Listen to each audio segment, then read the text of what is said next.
I thought I'd do a video about Albert Spalding. He was, after all, once called the greatest American violinist.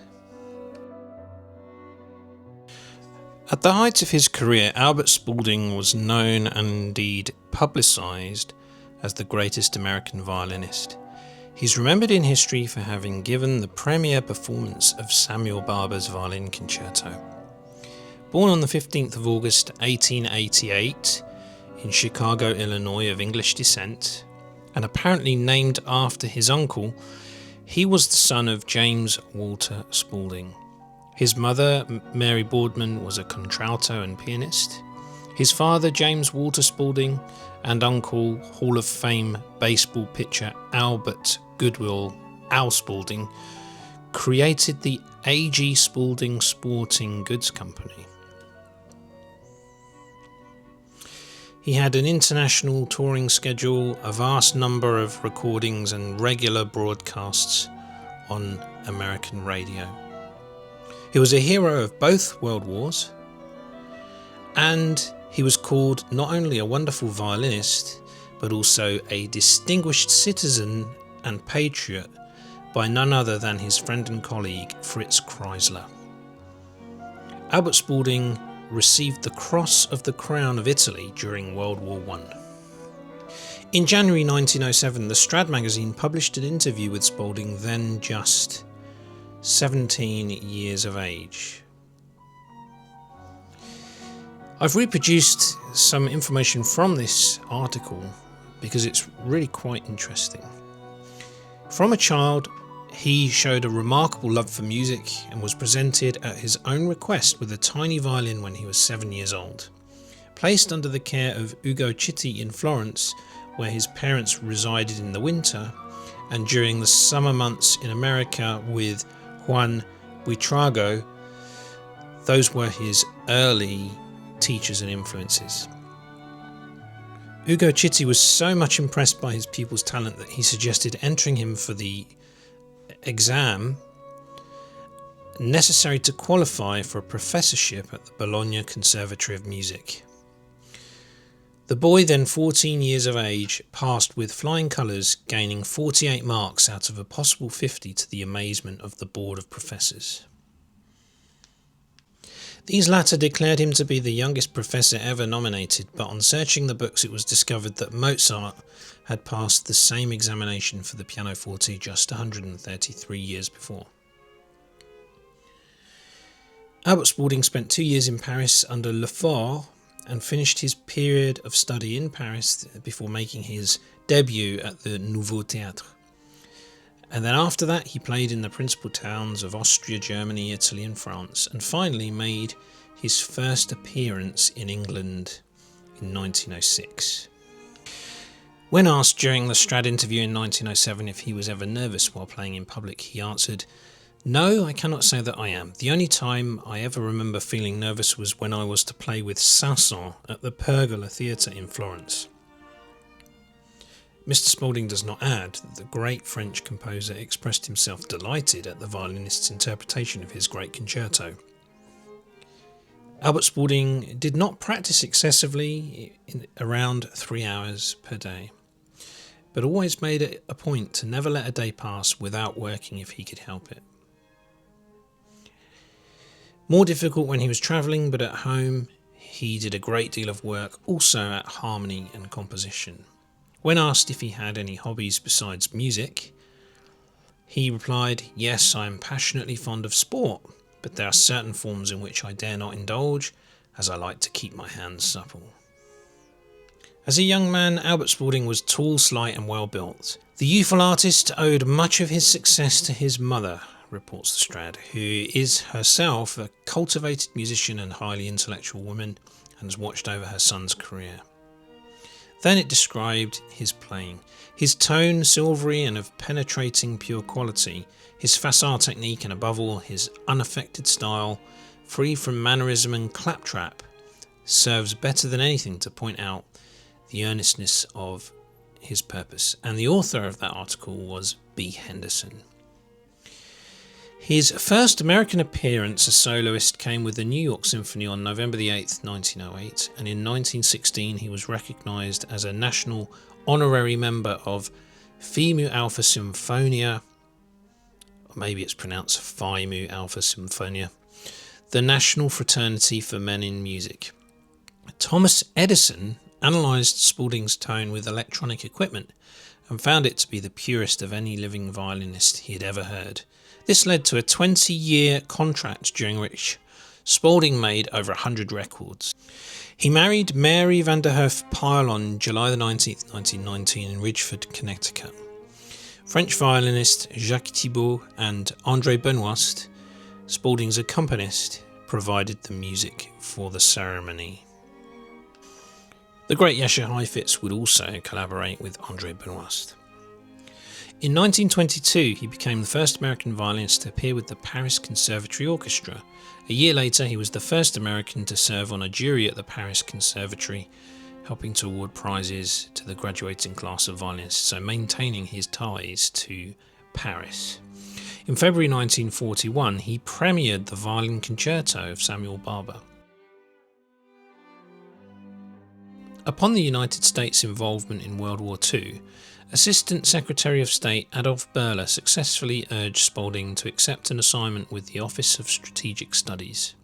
He was posted to London for 6 weeks and then served in North Africa until he was ordered to Naples, where he was attached to the Psychological Warfare Division of SHAEF. In 1944, Spalding gave a legendary concert to thousands of terrified refugees stranded in a cave near Naples during a bombing raid. So much like Heifetz, Ricci and others, he provided entertainment to the American troops during the war.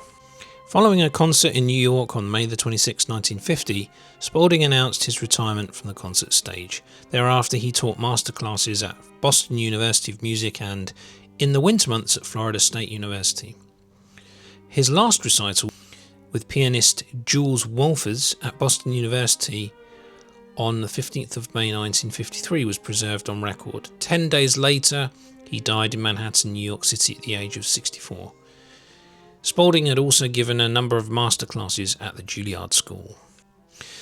Albert Spalding wrote several musical compositions, including a suite for orchestra, 2 violin concerti and a string quartet in E minor. He also wrote an autobiography, Rise to Follow, published in 1943.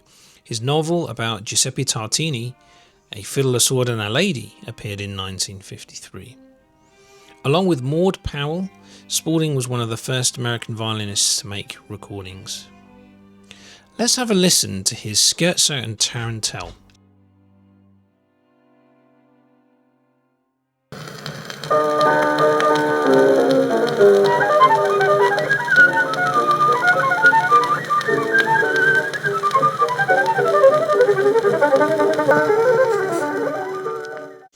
His violins were Montagnana violin. This was the violin that he owned at the time of the Strad magazine interview in 1907. And Albert Spalding says, "This is the violin that was given to me by my grandmother on my first appearance in Paris. I could have had my choice of 2 Strads at a higher price, but I don't consider either of them equal to this one in tone." It appears though that he did eventually cave in to the temptation of getting a Strad and became the owner of the 1722 Marcel Artaud Strad.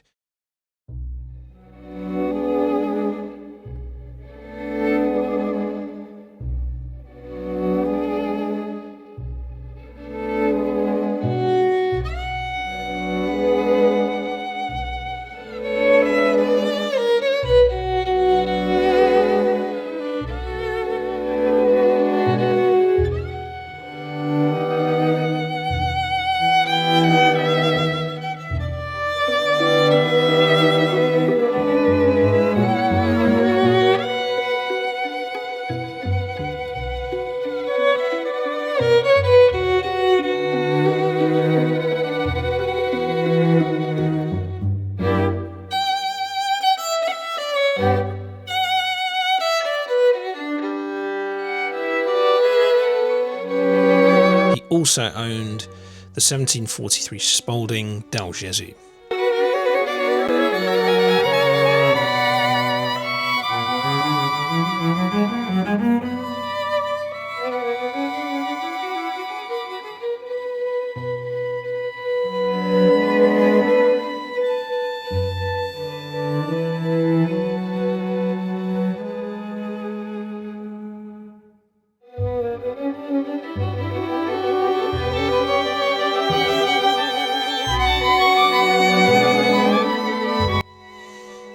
Henry Roth has a fair bit to say about Albert Spalding.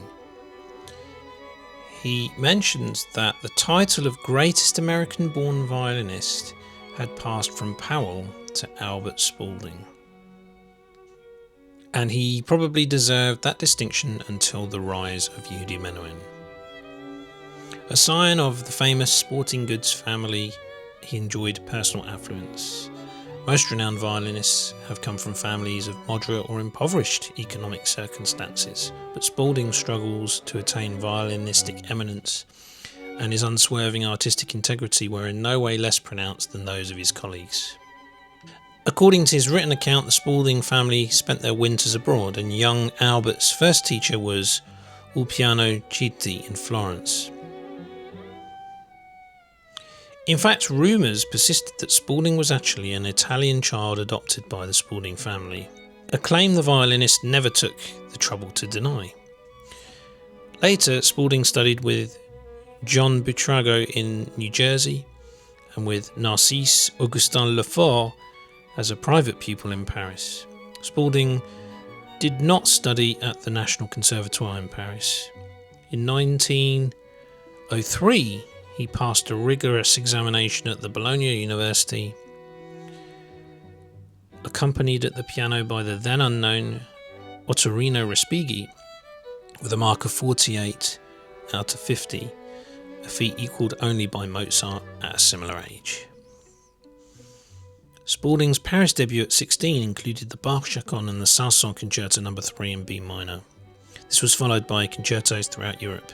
In 1908, he made his New York debut with the New York Symphony under Walter Damrosch, playing the Saint-Saëns Concerto, a Spalding favourite. Apparently, in that particular performance, Spalding was so nervous that the performance was a near disaster. Inexplicably, though, Spalding was free from that affliction after his service in the American Army in World War I, during which he served as an adjutant to Fiorello La Guardia, who was to become mayor of New York. Greatly inspired by the art of Issei Chrysler Elman and Heifetz, interesting, even though Heifetz is younger, quite a bit younger than Spalding, some 13 years younger, I guess. Spalding continued to forge ahead, gradually building his own audience. Just shows how a violinist can adapt and evolve with the times. Because Heifetz changed everything about violin playing when he burst onto the scene in 1917, and you either kept up with Heifetz or you fell behind. Ultimately, he recorded about 155 different works, large and small. His best date from the 20s and 30s, although a few like Spohr's Concerto No. 8 with Ormandy and the Philadelphia Orchestra were recorded later. That's a shame that I missed that when I did my video on the Louis Spohr No. 8. I wish I'd had this information because I would have included that with that. So I'll perhaps make a comment on that video. See my video on the Louis Spohr No. 8.